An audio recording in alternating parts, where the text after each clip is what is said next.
বান্ধবী, কালকে একবার আমাদের বাড়িতে যাস তো। কেন? তোকে ভালো মন্দ রান্না করে খাওয়াবো। বাবা, হঠাৎ কি ব্যাপার? আমাকে খাওয়াতে চাইছিস? আমি শুনেছি নাকি মানুষ তো খেতে দিলে শুতে চায়। গার্লফ্রেন্ড হওয়া বুককে নাম লিখবো, বুককে। আমিও লিখে দেব। কোথায়? মহিলা থানাতে। হ্যালো গাইস, কি অবস্থা তোমাদের? কেমন আছো তোমরা? আজকের এই অস্থির বাঙালি ভিডিও দেখে আপনাকে না হাসি থাকতেই পারবেন না। আমি 100% গ্যারান্টি দিলাম আপনাকে আজকে হাসতেই হবে। যদি না হাসেন তাহলে কমেন্টে গালি দিয়ে যাবেন। তবে আজকের ফুল ভিডিওটা দেখার অনুরোধ রইল। আমি অনেক কষ্ট করে একটা ভিডিও তৈরি করি, অবশ্যই একটা লাইক এবং একটা সাবস্ক্রাইব তো আমি চাইতেই পারি। চলো সাবস্ক্রাইব করে এখনই ভিডিওটা শুরু করা যাক তাহলে। গাইস বলো তো, বুদ্ধি কার বেশি, মেয়েদের নাকি ছেলেদের? 65 নাকি 64 একটু কমেন্ট করে জানাবেন। বুদ্ধি কাদের বেশি, ছেলেদের নাকি মেয়েদের? মেয়েদের। আচ্ছা, আপনি কি এটা মানেন? হ্যাঁ মানি, অবশ্যই। আচ্ছা, দর্শক উনি মানে। আচ্ছা যাই হোক, 6 লং 64 নাকি 65? 6 না কত? 64।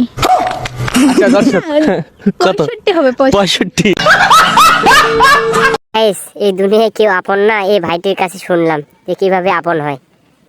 কে হয়েছে তোমার? এই দুনিয়ায় কেউ আপন নয়। হ্যাঁ রে, করতে দিলেই আপন হতাম। বাইরে আমার বন্ধু যখন টিউশনি করাতে গিয়ে নিজের ছাত্রীকে বিয়ে করে নেয়, কিন্তু বিয়ে করতে মহা ঝামেলায় পড়ে গেছে। আপনারা একটু নিচোকে দেখুন। মুই তোমাক কতবার কইছম না চিংড়ি মাছক টিউশন পড়েন না? টিউশন যদি মুই না পড়াং তাহলে তো ক্যাঙ্গুরি ঘুরে নিয়ে যাম, তো খোয়াইম কি আর মেকআপ খরচাটা ক্যাঙ্গুরি চালাইম। পড়ান তোমরা চ্যাংড়া মাছক পড়ান, তোমরা চিংড়ি মাছক কে পড়ান? তো চিংড়ি মাছ পড়ালে কি সমস্যা? মুই তোমার কি ছিল? ছাত্রী। আর এলা কি? মাইয়া। গাইস, ভাইটি বিয়ে করে মনে হয় মহা ঝামেলায় পড়ে গেছে। উঠতে বসতে শুধু তার সাথে উস্টা খাইতেছে। দেখেন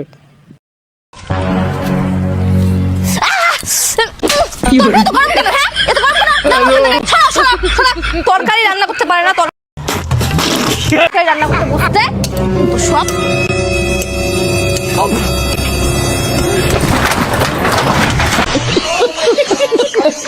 গাইস, এই ভাইটি সুন্দরভাবে ডিম নিয়ে আসতেছে, কিন্তু তারপর যা হলো রে ভাই।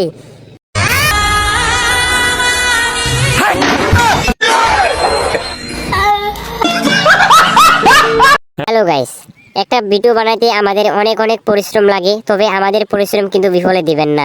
আপনাদের কাছে আমরা কিছুই চাই না, শুধু একটা লাইক এবং আমাদের চ্যানেলটা সাবস্ক্রাইব করে দিবেন। অবশ্যই আমাদের ভিডিওগুলো কেমন লাগতেছে অবশ্যই একটু কমেন্ট করে জানাবেন।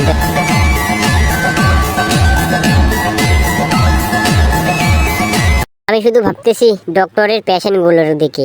ডক্টর যে এমন রোমান্টিক, তার পেশেন্টগুলো যদি তাকে দেখে তাহলে তো এমনিতেই রোগ ভালো হয়ে যাবে, তাই না ভাই? तुम लोग गलती से अगर नए हो तो सब्सक्राइब करो।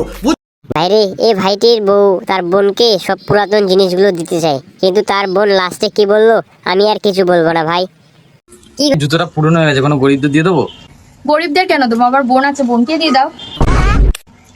আমার ফোনটাও না 2 বছর পুরনো হয়ে গেছে, নতুন ফোন কিনতে হবে। তাহলে এই ফোনটা কি করবে? কি আবার করবো? আমার বোন আছে, বোনকে দিয়ে দেবো। ওরম ভাবে কি দেখছিস? তোর মনে কিছু থাকলে বল। তোর বরটাও তো 2 বছর পুরনো হয়ে গেছে, তোর বরটা আমায় দিয়ে দে, তুই নতুন নিয়ে নে।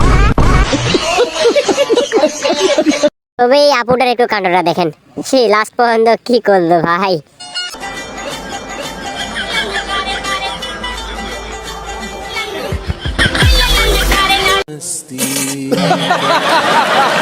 রে, আমরা একটা গার্লফ্রেন্ডে পাই না, আর এদিকে হিরো আলম কাকা দুইটা জোড়াই জোড়াই ধরতেছে। দেখেন তো আপনার নিজের চোখে একটু। তুমি আমার রূপসী কন্যা দেখে ওই রূপেরই বন্যা তো আমার জান সব क्या देखना पड़ रहा है।